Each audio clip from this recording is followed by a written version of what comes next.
चल हो जा शुरू। केसरिया से मन जोगी हुआ रे, दिल झूमे देखो मतवारा हुआ रे, दिल झूमे देखो मतवारा हुआ रे। हर पल मनाओ केसरी त्योहार। विमल, बोलो जुबान केसरी।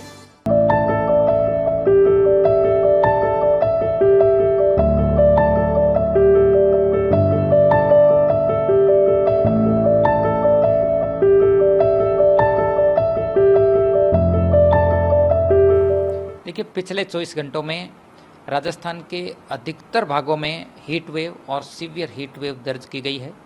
सर्वाधिक अधिकतम तापमान एक बार फिर से फलोदी और बाड़मेर में रिकॉर्ड हुए हैं।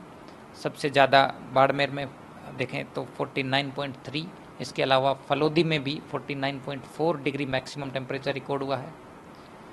सीवियर हीट वेव का दौर अब राजस्थान में अगले 1-2 दिन और ही जारी रहेगा, यानी कि अभी यदि देखेंगे तो अगले 24 घंटों के दौरान दक्षिणी राजस्थान के कुछ भागों में अधिकतम तापमान में 1 से 2 डिग्री सेल्सियस की हल्की गिरावट होना आज से ही शुरू होगी।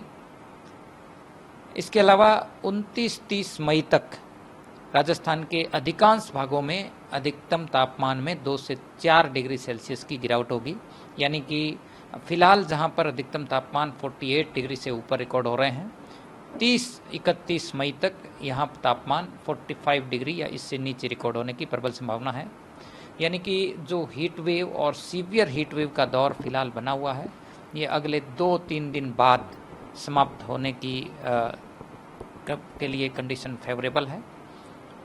इसके अलावा 31 मई से एक नया पश्चिमी विक्षोभ सक्रिय होगा और राजस्थान के उत्तरी भागों में खासकर शेखावाटी क्षेत्र और आसपास के जो नॉर्दर्न पार्ट्स हैं, यहाँ पे दोपहर बाद थंडरस्टॉर्म एक्टिविटी, डस्ट स्टॉर्म, तेज हवाएं और कहीं कहीं हल्के दर्जे की बारिश होने की संभावना है।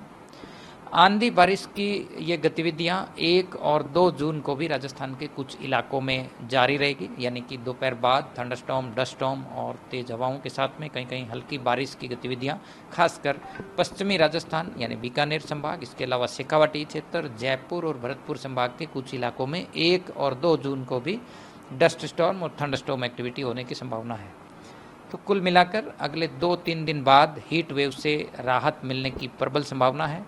जून के फर्स्ट वीक में थंडरस्टॉर्म और हल्के बारिश की गतिविधियां होंगी।